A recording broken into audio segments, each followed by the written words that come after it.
Welcome back to ShadeVault. In today's episode, I'm sharing 7 disturbing stories from the Appalachian deep woods. These are tales of people who ventured into those ancient hollows and found something they were never meant to see. Make sure to hit that like and subscribe button and let me know where you're watching from in the comments. Story 1. My uncle left me his property in Harlan County when he passed in March.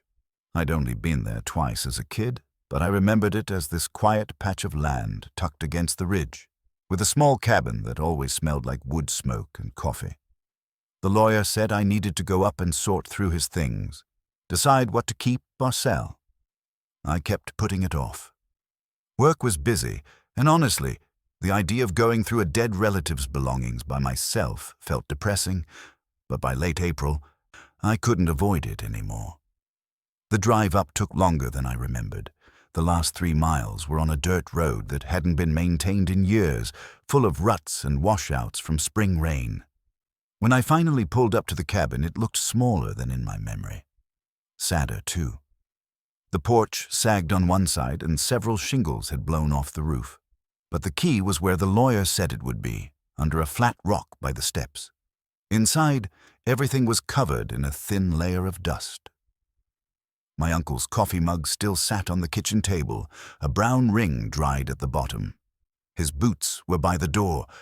The whole place had that particular smell of a home that's been closed up too long, like stale air and mouse droppings and old fabric.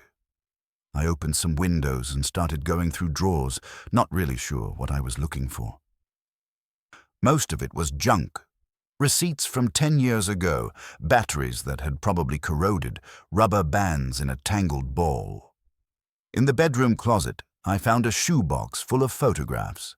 I sat on the bed and started flipping through them.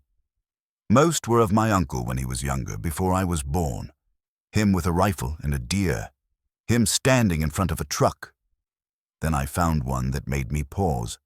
It showed the cabin, but there was something propped against the front door. I held it closer to the window light.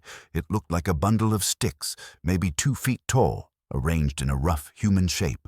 Arms, legs, a round head, tied together with what might have been vine or twine. I told myself it was probably some folk art thing. Mountain people made all sorts of crafts. Maybe my uncle bought it at a fair or something. But I couldn't remember ever seeing it in person. I kept looking through the photos and found 2 more. In one, the stick figure was hanging from a tree branch near the woodpile. In another, it was standing upright in the tall grass near the ridge. My uncle must have moved it around. Some kind of decoration, I figured. By the time I finished going through the closet, the light was starting to fade. I hadn't planned on staying overnight, but I also didn't want to drive that awful road in the dark. I decided I'd sleep on the couch and leave first thing in the morning. I made a sandwich with supplies I'd brought, drank some water, and tried to relax. The cabin creaked as it cooled down. Wind moved through the trees outside with a sound like rushing water. Around 10, I heard something on the porch, just a soft scraping sound, like a branch dragging across wood. I waited, listening. It came again, then stopped. I got up and turned on the porch light, looked out the window by the door. Nothing there. Just empty boards and the dark line of trees beyond. I told myself it was an animal. Raccoons got up on porches all the time. I lay back down on the couch and tried to sleep, but I kept thinking about those photographs. Why would my uncle move that stick figure around? Why take pictures of it in different places? I started to feel uneasy in a way I couldn't quite name.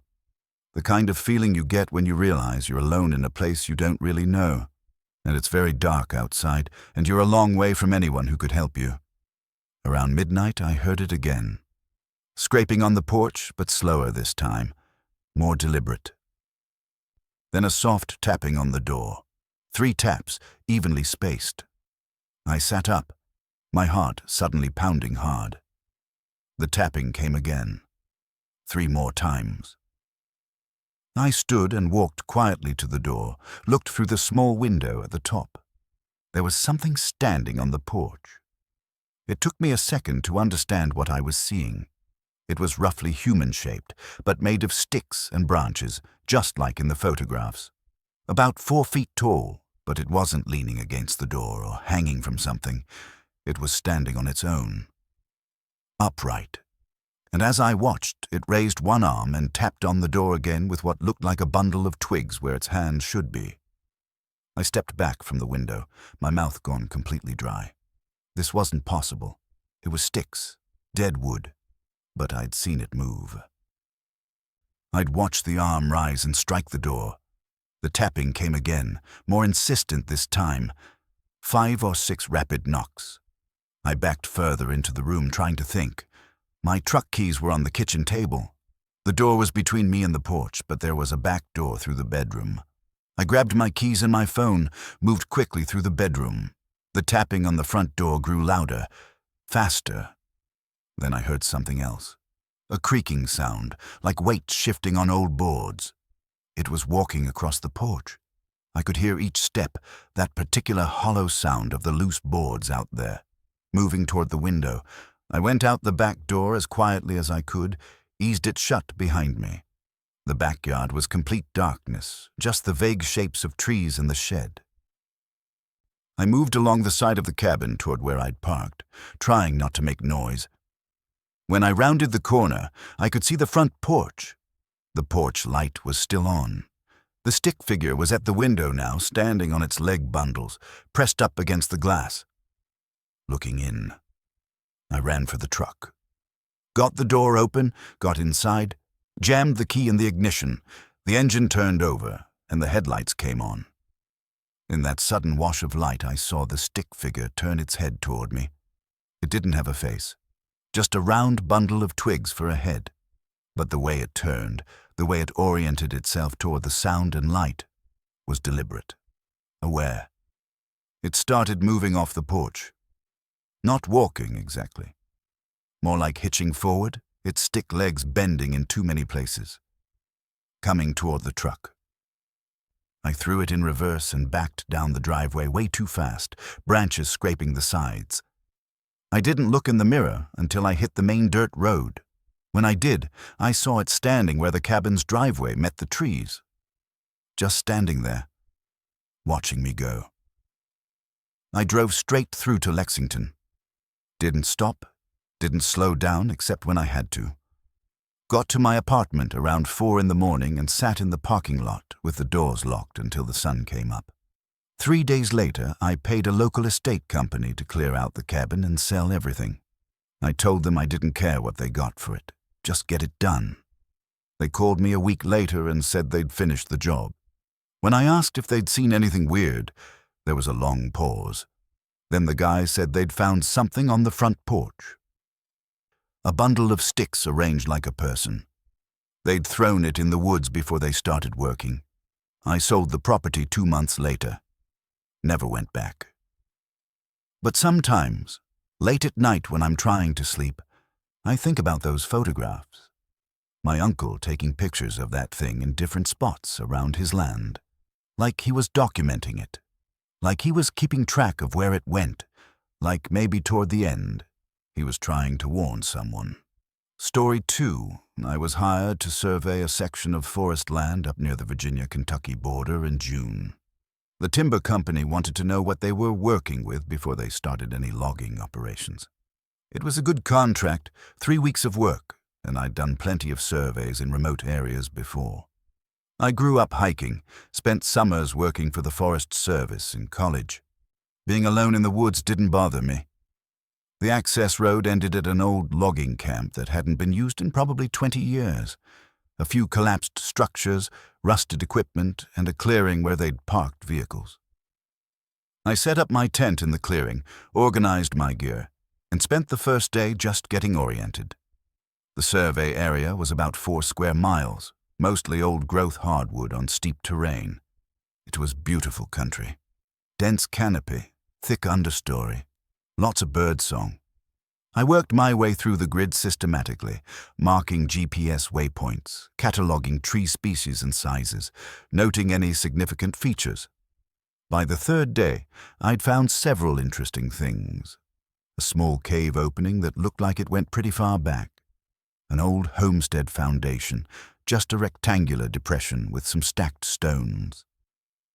And late in the afternoon, I came across something I couldn't quite explain. It was a cleared area, maybe 15 feet across, perfectly circular. The forest floor had been scraped down to bare dirt. In the center was a pile of animal bones. Deer, I thought, based on the skull.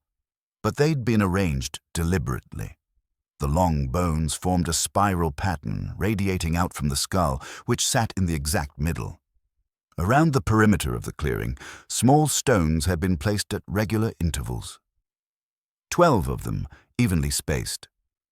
I took photographs and coordinates, noted it in my survey log. I told myself it was probably a hunting ritual or something. Maybe Native American, maybe just local hunters. People did weird things in the woods sometimes. But I noticed my hands were shaking a little when I packed up my camera. The arrangement was too precise, too intentional. And there was something about the way the skull was positioned, tilted up slightly like it was looking at the sky, that made me deeply uncomfortable. I headed back to camp. The walk took about 40 minutes, and the whole way I kept glancing behind me. Not because I heard anything, just because I had this crawling feeling on the back of my neck like I'd seen something I wasn't supposed to see. That night, I made dinner on my camp stove and tried to read, but I couldn't focus. The forest around my clearing felt different. The regular night sounds, insects, frogs, the occasional owl, seemed muted. There were long stretches of complete silence that felt wrong. Around midnight, I finally fell asleep in my tent. I woke up to humming. It was coming from outside the tent, maybe 20 feet away. A woman's voice, humming a melody I almost recognized but couldn't quite place. Slow and meandering, rising and falling. I lay completely still, listening. The humming continued for maybe 30 seconds, then stopped. I waited in the darkness, barely breathing. Then I heard footsteps, bare feet on dirt, moving around the perimeter of my clearing. Slow, measured steps.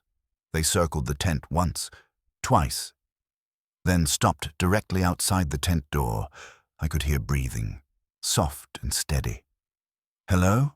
I said. My voice came out rougher than I intended. The breathing stopped. For a long moment, there was nothing. Then the humming started again, right outside the tent fabric. So close I could have reached through and touched whoever was there. The voice was higher now, almost childlike. It hummed the same melody, but faster, more insistent. I fumbled for my flashlight, switched it on, and unzipped the tent door. The light swept across the clearing. Nothing there. No one standing where the voice had been. Just empty ground and the dark line of trees. But I noticed something that made my stomach drop. There were footprints in the soft dirt. Bare human feet. They circled my tent completely. Maybe a dozen impressions. But they didn't lead into the clearing. And they didn't lead out. They just started at one spot and ended at another, with no trail showing where the person had come from or gone. I spent the rest of that night sitting in my truck with the doors locked and the dome light on. When dawn finally came, I packed up my tent and moved my camp to a different spot, about 2 miles away near a creek. I told myself I was overreacting, but I also didn't argue with the decision. Some part of me knew I couldn't stay there. The new campsite felt better, more open, with the sound of running water. I worked through the next several days without incident, covering the eastern section of the survey area. But on the 8th day, I found another cleared circle. This one was bigger, maybe 25 feet across, and instead of bones, there were dozens of small cloth dolls arranged in concentric rings. They were crude things, just scraps of fabric tied around bundles of grass or straw. But each one had a face drawn on it in what looked like charcoal. Simple dots for eyes, a line for a mouth. And every single face was different. Some smiling, some frowning, some with their mouths open like they were screaming. I stood at the edge of that clearing for a long time, trying to decide what to do. Every instinct I had said to turn around and walk away, but I was being paid to survey this land. I had a job to do. I stepped into the clearing and started taking photographs. That's when I noticed they were all facing the same direction. Every doll, despite being scattered in rings, had its drawn face pointed toward the same spot, toward the tree line on the western edge of the clearing. I turned to look where they were pointing. There was a woman standing in the shadows between the trees. She was completely naked, her skin pale as milk. Her hair hung down to her waist, black and matted. She stood perfectly still, her arms at her sides, and she was smiling at me. Not a friendly smile, a wide, stretched smile that showed too many teeth. I took one step backward. She took one step forward, out of the shadows. Her joints moved wrong. Her knees bent backward when she walked. Her shoulders rolled in their sockets like they were double-jointed. She hummed as she moved. That same melody I'd heard outside my tent. I ran, dropped my equipment bag, and just ran back the way I'd come, crashing through undergrowth, not caring about the noise. Behind me, I heard her following. Not running, walking, but somehow keeping pace, her footsteps steady and calm while I thrashed, panicked through the brush. I don't know how long I ran. It felt like hours, but was probably only 10 or 15 minutes. When I finally burst out onto a logging road I'd mapped earlier, I stopped and spun around, gasping. The forest behind me was still, no movement, no sound of pursuit. But I could feel her watching from somewhere in that green darkness. I made it back to my truck and left. Didn't even go back for my gear at the camp near the creek. Just drove straight down the mountain to the timber company's office and quit. Told them I had a family emergency. They were annoyed about the incomplete survey, but I didn't care. I was already pulling away when the site manager came out to talk to me. 2 weeks later, they sent me a certified letter saying I needed to return their GPS equipment. I ignored it. Eventually, they stopped calling. I paid for the unit myself, nearly $800. It was worth it to never have to go back there. Last month, I looked up that land parcel out of curiosity. According to the county records, the timber company never did start their logging operation. The project was abandoned. No explanation given. I wonder if they sent someone else to finish the survey. I wonder what they found. And sometimes, late at night when my apartment is quiet, I think I hear humming. Just for a second. A woman's voice, singing a melody I almost recognize. When that happens, I turn on every light and wait for morning. Story 3. My sister Elena and I inherited our grandmother's house in Breathitt County after she died. Neither of us had been there since we were kids. Our mom had some kind of falling out with her mother years ago, and we just stopped visiting. But when the estate was settled, there it was. A little frame house on 6 acres, deep in a hollow that the GPS tried 3 times to route us away from. We drove up in October to decide what to do with it. Sell it, probably. Neither of us wanted to live that far from civilization. Elena lived in Asheville. I was in Louisville. Our lives were elsewhere, but we needed to go through the house, sort out what might be valuable, deal with the utilities being shut off, all that executor stuff. The house was exactly as I remembered it. Green paint peeling, a porch with a swing, windows that didn't quite hang straight in their frames. The key was in the mailbox, just like the lawyer said. Inside it smelled like dust and old cooking oil and something floral I couldn't place. Elena sneezed 3 times in a row. We spent the first few hours just walking through rooms, opening drawers, making piles. Keep, donate, trash. It was mostly trash. Our grandmother had been a collector of things that had no value to anyone but her. Margarine containers, rubber bands, plastic bags folded into triangles, magazines from the 70s. In the kitchen, we found a drawer full of twist ties. "This is going to take days," Elena said. She was standing in the living room, looking at a wall of shelves packed with ceramic figurines. Maybe we just hire an estate sale company. Probably, I agreed. I was in the hallway, looking at photographs on the wall. Our grandmother as a young woman, our grandfather who died before we were born, our mom as a little girl, and several photos of the house itself, taken at different times over the years. In one of them, from maybe the 60s, based on the cars in the background, there was something odd, a dark shape in the tree line behind the house. I leaned closer. It looked almost like a person standing there, but the photo was too faded and grainy to be sure. By the time we finished going through the downstairs, it was getting dark. We'd brought sleeping bags and food, planning to camp out for a few days. The electricity was still on, surprisingly. We made pasta on the ancient stove and ate in the kitchen, talking about logistics. Who would handle the estate sale? Who would deal with the deed transfer, whether the land itself was worth anything? Around 9, Elena went to bed in the upstairs bedroom that used to be our mom's. I stayed downstairs, looking through more photographs I'd found in a box. Our grandmother had documented everything: birthday parties, holidays, random Tuesday afternoons. And in maybe a dozen of the photos, I saw that same dark shape.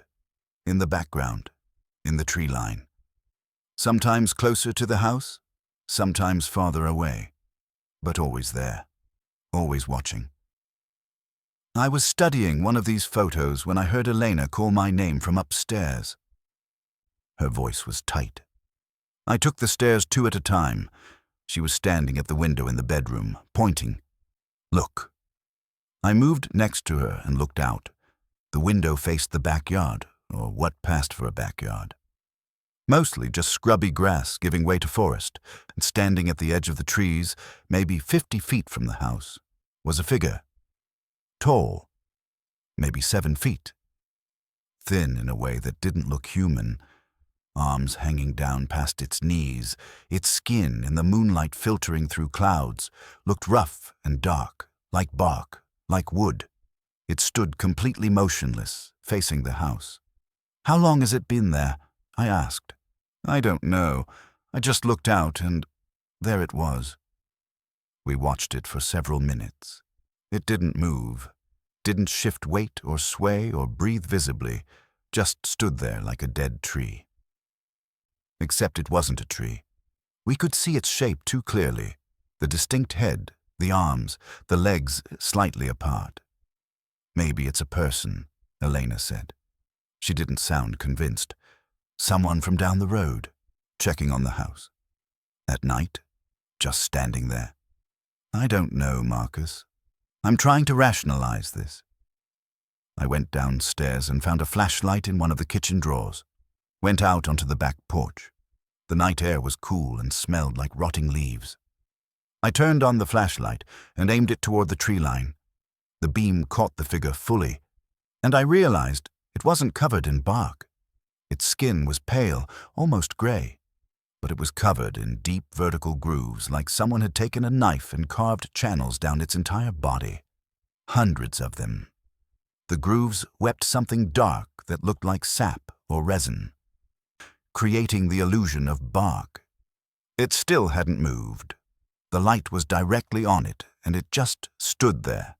Its face was the worst part, smooth and featureless, except for 2 deep holes where eyes should be, and a mouth that hung open, revealing darkness inside. No teeth, no tongue, just an empty cavity. I backed toward the house. The figure's head tilted slowly to the side. That was the only movement, just that slow, deliberate tilt, like a dog hearing a strange noise. I went back inside and locked the door. Elena was standing at the bottom of the stairs, her face pale. "We should leave," she said. "It's just standing there. It hasn't—" "I don't care. We should leave right now." I wanted to argue, but I couldn't think of a good reason to stay. We grabbed our sleeping bags and went out the front door, got in the car. As we pulled away, I looked back at the house. The figure had moved. It was standing on the back porch now, pressed against the window we'd been looking out of minutes before. Its carved hands were on the glass. We drove to a motel in Hazard and checked in. Neither of us slept much. In the morning, Elena called the lawyer and said we wanted to sell the property as is. We weren't going back. The house sold 3 months later to a couple from Ohio. Young people, wanted a project. I thought about calling them, warning them. But what would I say? I looked at the listing photos online. The house looked fine, normal, empty and sad, but normal. 6 months after they bought it, the listing went back up. Same house, different photos. New owner selling. The price had dropped by $20,000. In the description, it just said, estate sale, must see. I tried to find contact information for that Ohio couple, curious what had happened, but I couldn't locate them. Their social media accounts, which I'd found through the real estate listing, had been deleted. Sometimes I think about that figure. The carved grooves in its skin, the empty eye sockets, the way it moved from the tree line to the porch while we were inside. I wonder how long it had been there. Years. Decades. Watching our grandmother. Waiting. And I think about those photographs. All those pictures of the house over the years, with that dark shape in the background. Always in the trees, always watching. I wonder if our grandmother knew it was there. I think she must have. You can't live in a place that long, take that many pictures, and not notice something standing in the woods behind your house in every single photo. Maybe that's why our mom never came back. Maybe she knew too. Story 4. I was doing research for my master's thesis on old-growth forest ecosystems in eastern Kentucky. My advisor helped me get permission to work in a section of the Daniel Boone National Forest that wasn't usually open to researchers. There were some restrictions: no camping overnight, no digging soil samples deeper than 6 inches, stay on established trails where possible. I figured they were just being protective of a sensitive area. I made 3 trips up there in early May, taking samples of soil and leaf litter, photographing tree stands, recording bird species. It was good work. Peaceful. The forest was mature enough that the canopy kept the understory fairly open, so walking around wasn't too difficult, and there weren't any other people. I went whole days without seeing another person, which suited me fine. On my 4th trip, I decided to push a little deeper into the forest than I'd gone before. I'd covered the areas near the access trail pretty thoroughly, and needed more diverse samples for my dataset. I followed a creek bed upstream for maybe a mile, then cut west through a section of dense rhododendron. When I came out the other side, I found a trail. It wasn't on my maps. I had detailed topographic maps of the area, and this trail wasn't marked on any of them, but it was clearly established, maybe 3 feet wide, packed dirt, winding through the trees. I followed it for a while, curious where it led. Maybe it was a game trail, or a very old logging road that had been reclaimed by the forest. After about 20 minutes, the trail opened into a small valley, and in the middle of that valley was a structure. It looked like a cabin, but wrong somehow. The proportions were off. The walls leaned inward at the top, giving it a tilted, sagging appearance. The roof was covered in living moss and small plants, like it had been there long enough to become part of the forest. There were no windows, just a single door standing slightly open. I stopped about 50 feet away. Something about the building made my skin crawl. It felt old in a way I couldn't articulate. Not just old as in decades, old as in centuries. Like it had been there so long it had soaked up something from the ground itself. I should have turned around, but I was curious and stupid. I walked closer and called out, "Hello? Anyone here?" No response. I reached the door and pushed it open wider. The hinges didn't make any sound, which seemed wrong. Hinges that old should squeak. Inside was a single room, maybe 12 feet square. completely empty. Dirt floor, bare walls made of logs that looked almost petrified. And at the far wall there was a hole in the floor, maybe 3 feet across, just a black circular opening leading down. I took out my phone to use the flashlight, but I had no signal and the battery was nearly dead, even though I'd charged it that morning. I put it away and stood at the edge of that hole, trying to see down. The darkness was absolute. I picked up a small stone from the floor and dropped it in. Listened for the sound of it hitting bottom. I never heard it land. That's when I should have left. That's when every instinct I had was screaming to get out of that cabin and off that trail and back to my car. But I heard something instead, a sound coming from the hole. Very faint. It sounded like someone crying. A child, maybe. Soft, muffled sobs echoing up from somewhere deep underground. "Hello?" I called down. "Is someone down there?" The crying stopped immediately. For a long moment there was silence. Then I heard something else. Movement. Something climbing. The sound of hands and feet on stone or dirt, scraping and scrabbling. Getting closer. I backed away from the hole. The sounds grew louder. Whatever was down there was moving fast, climbing straight up. I could hear breathing now, ragged and wet. And then I heard a voice. My voice, speaking in my exact tone and cadence. "Is someone down there?" it said. Repeating what I'd just asked. "Hello!" I ran, burst out of that cabin and sprinted back down the trail. Behind me, I heard the cabin door slam open. Heard something come out. It was running after me, and it was fast. I could hear its footsteps, heavier than mine. And it kept talking in my voice. "Hello? Is someone down there? Hello?" I left the trail and crashed into the rhododendron thicket, not caring about the direction, just trying to get distance. Branches whipped my face. I tripped over roots and caught myself and kept running. The thing behind me was still coming, still using my voice. But now it was saying other things. Things I'd said earlier that day, things I'd said on previous trips, like it had been listening to me the whole time. Good soil sample here. Mark GPS coordinates. Beautiful red oak specimen. My own words, coming from something that definitely wasn't me. I don't know how long I ran. Eventually I broke out onto a road, not the one where I'd parked, but a different one. A park ranger truck was coming down the road and I flagged it down, gasping. The ranger, a woman maybe in her 50s, looked alarmed. "Are you okay? Are you hurt?" I tried to explain, told her about the cabin, the hole, the thing that chased me. I could hear how insane it sounded. She made me get in the truck and drove me back to the ranger station, talking on her radio the whole time. They found my car at the trailhead and gave me my keys. Asked if I needed medical attention. I said no. I just wanted to leave. Before I left, the ranger pulled me aside. "That area you were in," she said quietly, "it's restricted for a reason. There are some old structures back there that aren't safe. We've had incidents. People going in and not coming out for days, or coming out different than they went in." "Different how?" I asked.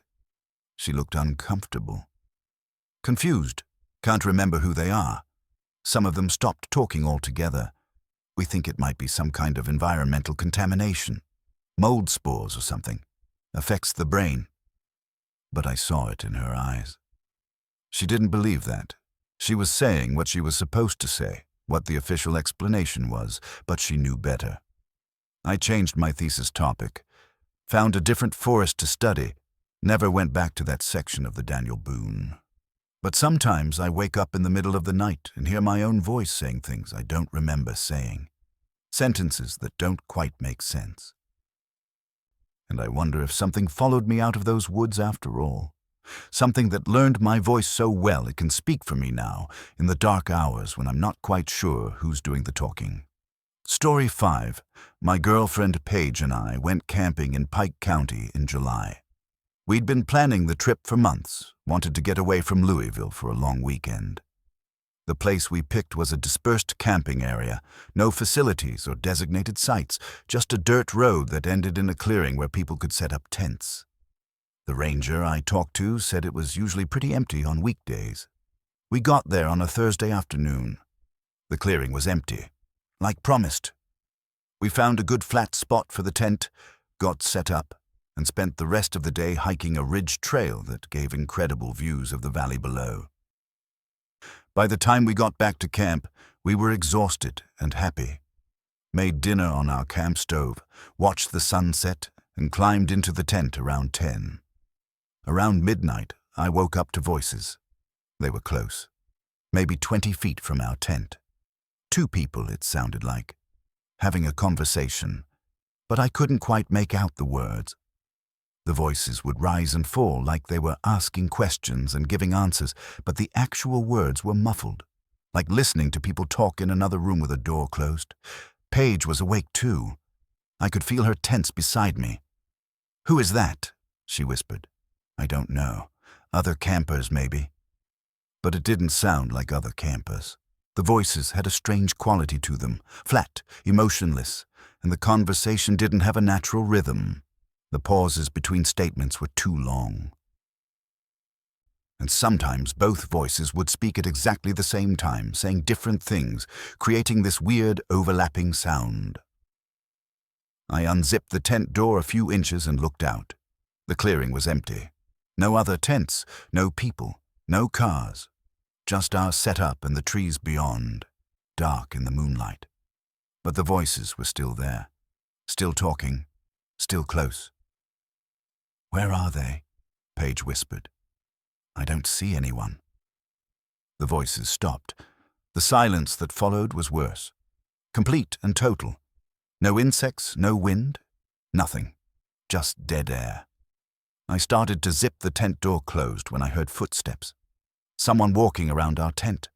Slow, deliberate steps in the dry grass. Circling us. Paige grabbed my arm. The footsteps completed one full circle, then stopped at the tent door. We could hear breathing now. Right outside the tent fabric. Heavy, wet breathing. And then one of the voices spoke. It was my voice. Exact tone, exact cadence. "I don't know," it said. "Other campers, maybe." Playing back what I'd said minutes before. Paige made a sound in her throat, terror mixed with disbelief. The voice spoke again, still using my voice. The clearing was empty, like promised. Something I'd said that afternoon. The thing outside our tent was repeating things I'd spoken hours ago, and then it switched, started using Paige's voice. "We should have stayed home," it said in her voice. Which was horrifying because Paige had said that exact thing when we were packing the car and couldn't find her hiking boots. The thing had been listening to us all day. The breathing got louder, and then something touched the side of the tent, a hand pressing against the fabric, making an indentation. We could see its shape clearly in the moonlight filtering through the tent walls, but the hand was wrong. The fingers were too long, and there were too many of them. 6 or 7 fingers pressed against the tent like a spider. Paige was crying silently, her whole body shaking. I wanted to run, but there was nowhere to go.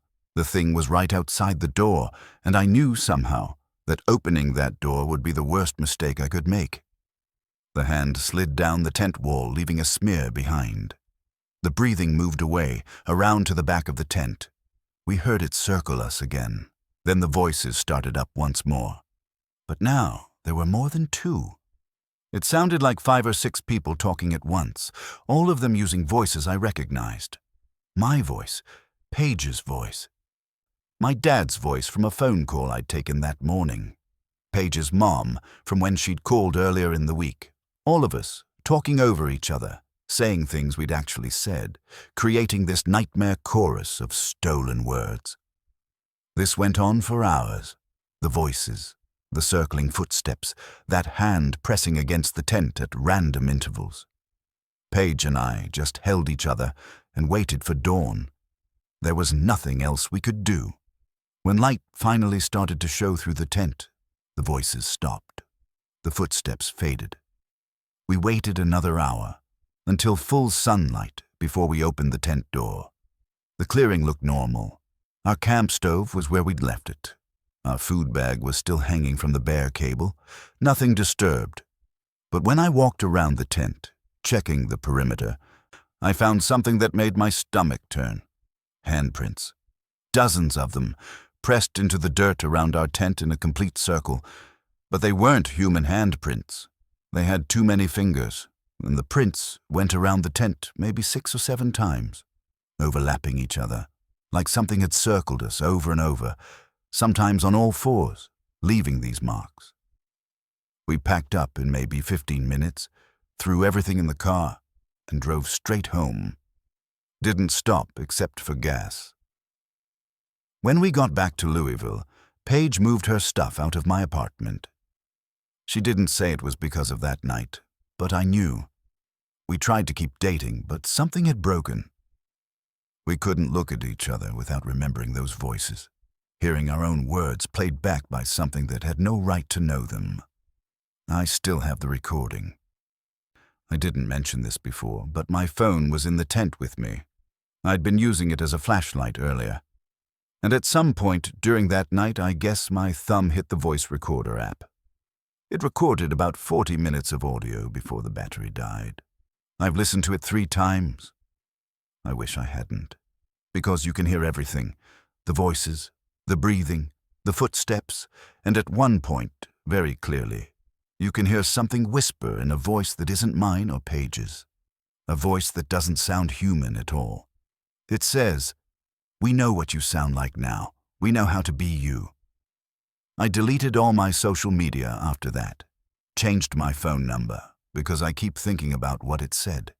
We know how to be you. And I wonder if maybe it wasn't talking about mimicking my voice. Maybe it meant something else, something worse. Sometimes I look in the mirror and I'm not entirely sure the person looking back is me, or if it's something else. Something that learned how to be me so well that even I can't tell the difference anymore. Story 6. I inherited some hunting land from a distant cousin I'd never met. The lawyer who contacted me said it was about 40 acres near the Tennessee border, mostly wooded. My cousin had no other living relatives, and I was the closest thing to family he had. I wasn't a hunter, didn't really have any use for rural land, but I figured I'd drive down and take a look before deciding whether to sell. The property was off a county road that turned to gravel after about 2 miles. A faded sign marked the entrance, "Talbot Hunting Camp, private property." The road wound through dense forest for another half-mile before reaching a small clearing with a hunting cabin. It was bigger than I expected. 2 rooms, a stone fireplace, a covered porch. Probably built in the 50s or 60s. The lawyer had sent me keys and said the cabin should be in decent shape. My cousin had died only a month earlier, so it hadn't been sitting empty very long. When I opened the door, I found he'd been right. The place was clean, furnished simply. A bed, a table, some chairs, shelves lined with hunting magazines and field guides, a gun case in the corner, locked. I spent an hour looking around, trying to get a feel for whether this was worth keeping. The land itself was beautiful. Old oak and hickory, good water access from a spring-fed creek.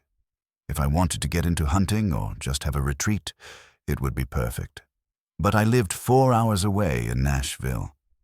The logistics didn't make much sense. In the bedroom, I found a journal on the nightstand. It was just a regular composition notebook, the kind kids use for school. The cover had my cousin's name written in marker, Brian Talbot, Hunting Log, 2024. I opened it and started reading. The first entries were normal. Dates, times, weather conditions, what he'd seen. Deer signs, turkey tracks, a bobcat once. But about halfway through, the entries changed. The handwriting got messier, more urgent. September 18th. Something wrong with the deer. Found 3 dead does near the northeast property line. No wounds, no signs of disease, just dead. Flies wouldn't touch them. September 22nd, heard drums last night. Not drums exactly, more like knocking, wood on wood, coming from somewhere deep in the hollow. Went looking this morning, couldn't find the source. September 29th. The trees near the eastern boundary are dying. Leaves are grey, bark is peeling, it's spreading. 30 or 40 trees now. They smell wrong. Sweet like rotten fruit. October 3rd. Something came to the cabin last night, knocked on the door at 2 a.m. I looked out the window but couldn't see anything. The knocking continued for 20 minutes. Always the same rhythm. 3 knocks, pause, 2 knocks, pause, 3 knocks. I didn't open the door. October 7th. Found my missing hunting knife driven into a tree trunk near the creek. I lost that knife 3 years ago. It was buried 8 inches deep in solid oak. No one could have done that by hand. The blade was clean, like new. How was it clean after 3 years? The final entry was dated October 12th, 3 days before my cousin died. They're in the cabin. I can hear them walking around upstairs when I'm trying to sleep. But there is no upstairs. This is a single-story cabin. I can hear footsteps above my head. I've stopped trying to understand. I'm leaving tomorrow morning and not coming back. Whoever inherits this place, burn it down. Don't try to use it. Don't try to understand. Just burn it and salt the ground. I closed the journal and sat on the bed for a long time. Part of me wanted to dismiss it as the ravings of someone having a mental breakdown.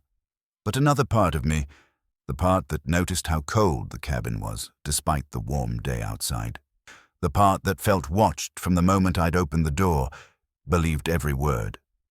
I decided to look at the eastern boundary he'd mentioned, the dying trees. I wanted to see them for myself before I left. Confirm that at least one thing in the journal was real and not just paranoia. I followed the creek east for maybe 20 minutes, then cut through the woods toward what I thought was the property line. I found the trees easily. They stood out like a scar on the landscape. A whole section of forest, maybe an acre, completely dead. But not dead like normal trees die. These were gray, colorless, and they were arranged wrong. Not fallen randomly like natural tree death.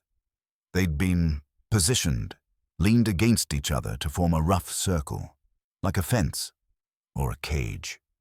In the center of that circle was a hole in the ground, maybe 6 feet across, perfectly round, with smooth sides. The earth around the rim was the same lifeless gray as the trees.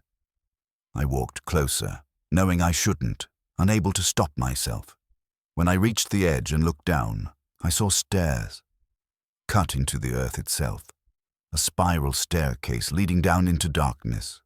The walls of the shaft were carved with symbols, not words, just shapes, repeating patterns that hurt to look at, made my eyes water. And I heard something down there, not voices, not exactly, more like breathing, multiple sources, dozens maybe, all synchronized, breathing in, breathing out, like a sleeping giant. I backed away. Slowly at first, then faster. Then I was running, crashing through the dead trees, their gray branches catching at my clothes. I made it back to the cabin, threw my stuff in the car, and left. Didn't lock the cabin door behind me. Didn't care. I called the lawyer from the road, told him I didn't want the property, refused the inheritance. He was confused, said there would be legal complications, but I didn't care about that either. I wanted nothing to do with that land or that cabin or whatever was in that hole. A month later, I got a letter from the county. The property had been seized for unpaid taxes. They were offering me one last chance to claim it before it went to auction. I burned the letter. But I've looked at property maps online, used satellite images to find that eastern boundary. I wanted to see if the dead trees showed up in aerial photos. They did. That gray circle is visible even from space, and near the center there's a dark spot. just a pixel or two. But I know what it is. That hole is still there. Still open. And I wonder how many other properties in those mountains have holes like that. How many journals exist, written by people who inherited land they didn't understand. How many cousins and uncles and distant relatives died 3 days after writing, "I'm not coming back." My cousin's obituary said he died of a heart attack. Natural causes. He was only 52. I wonder if that's true. Or if the coroner just wrote down the most reasonable explanation for a man found dead in his cabin with no signs of violence. I wonder if they noticed that all his hair had fallen out, that his skin had turned slightly gray, that he'd lost 40 pounds in 3 weeks. I wonder if anyone checked the soles of his feet for dirt. Because if something walks downstairs cut into the earth and then walks back up, it would have dirt on its feet. Even if it looked like a man, even if it wore a man's clothes and lived in a man's cabin, the dirt would give it away. I don't know if my cousin made it out of those woods. I don't know if the man who died in that cabin was really him. But I know I'm never going back to find out. Story 7. I was driving back to West Virginia from a wedding in Tennessee when I took a wrong turn. This was before GPS was as reliable as it is now. I had one of those Garmin units that worked maybe 70% of the time in rural areas. It had been directing me fine for 2 hours, then suddenly lost signal. I was on a state highway, figured I'd just keep heading north until I hit something familiar. The sun was setting. One of those late August evenings where the light turns golden and the shadows get long. I was tired from the wedding, from driving all day. I wasn't paying close attention. When I saw a sign for a town called Redfield and a gas station symbol, I took the exit. Figured I'd fill up, get some coffee, ask for directions. The exit ramp led to a 2-lane road that wound through hills and forest. I drove for maybe 15 minutes without seeing anything. No gas station, no town, just trees and the occasional driveway disappearing into the woods. I was starting to think I'd misread the sign when I came around a bend and saw the town. Except it wasn't a town. It was maybe 20 buildings scattered on both sides of the road. Old buildings. Really old. Clapboard storefronts with faded signs, a post office with broken windows, a church with a collapsed steeple. Everything abandoned, everything dead. I slowed down, looking for that gas station. I drove through the entire town, maybe a quarter mile, and came out the other side. Nothing. No gas station. No people. Just those ruins. The exit sign had lied, or I'd misunderstood it, or the station had closed years ago. I should have turned around right there. But I saw another road branching off to the left with a sign, Scenic Overlook, 2 miles. I thought if I could get to higher ground, maybe my GPS would pick up signal again. So I took the turn. The road got narrower. The trees closed in overhead, creating a tunnel of leaves. My headlights were on now because the sun had dropped below the ridge. The road wound back and forth, climbing. After more than 2 miles, I'd been watching the odometer. I still hadn't reached any overlook. Then my car died. Just stopped. Engine cut out. Dashboard lights went dark. I coasted to a stop in the middle of the road. I tried to restart it. Nothing, not even a click. The battery was completely dead. I sat there for a few minutes trying to think. I had no phone signal, no GPS, no way to call for help. I hadn't passed another car in over an hour. I got out and popped the hood, knowing I wouldn't be able to fix anything but needing to try. The engine looked fine, no obvious problems. But when I touched the battery, it was cold, not cool. Cold, like it had been in a freezer. I heard singing. It was coming from up the road. A woman's voice, singing something old-fashioned, a hymn maybe. The voice was clear and sweet and completely out of place. I called out, "Hello, I need help, my car died." The singing stopped. For a moment there was just silence and the sound of wind in the trees. Then I heard footsteps. Someone walking down the road toward me. I couldn't see them yet. The road curved and the trees were too thick, but I could hear the footsteps getting closer. A figure emerged from the darkness. It was a woman. She wore a long dress, white or cream-colored, that looked like something from 100 years ago. Her hair was down, hanging loose around her face. She was smiling.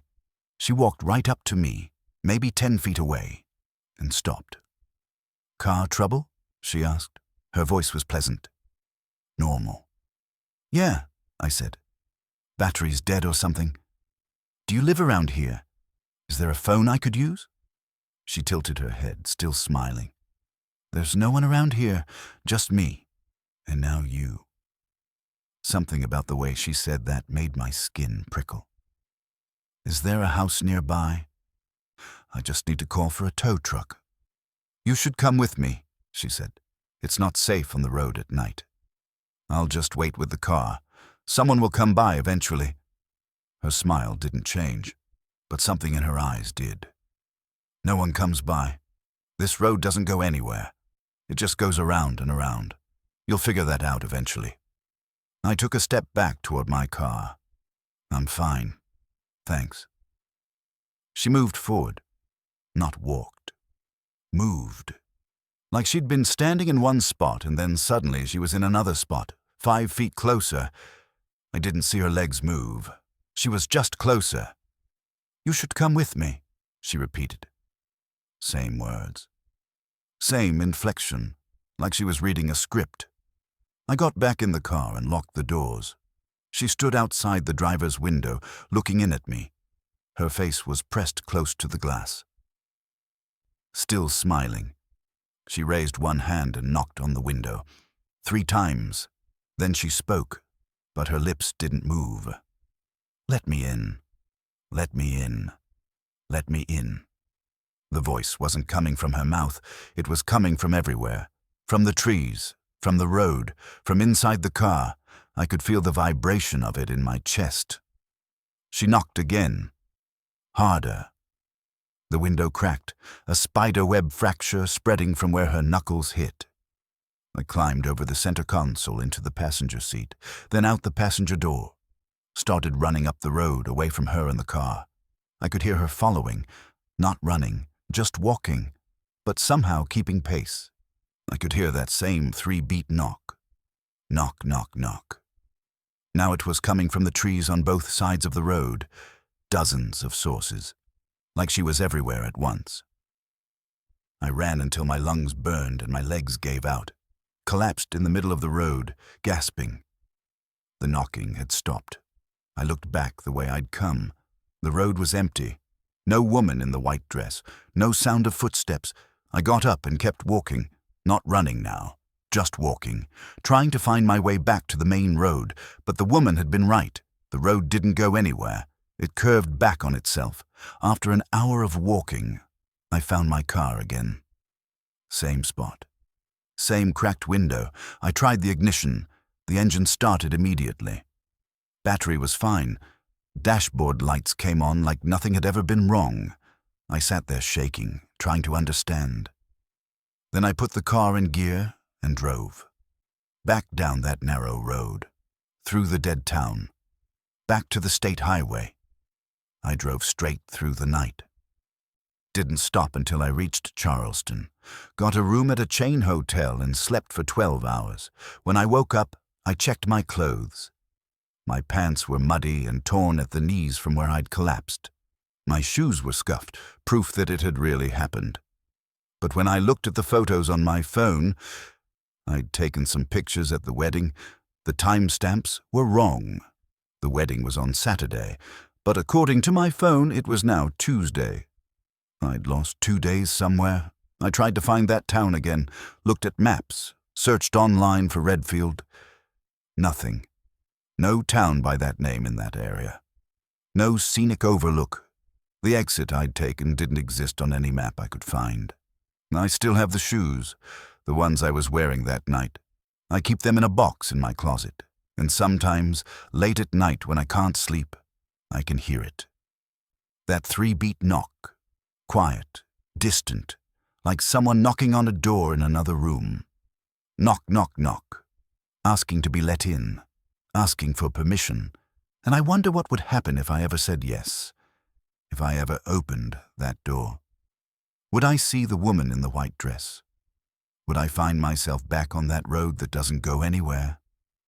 I don't want to know the answer, but I think about it. I think about it more than I should. Thanks for watching. If you enjoyed these stories, hit that like button and subscribe for more. Let me know in the comments which story unsettled you most, and share this with your friends who love a good scare. Until next time, stay safe out there.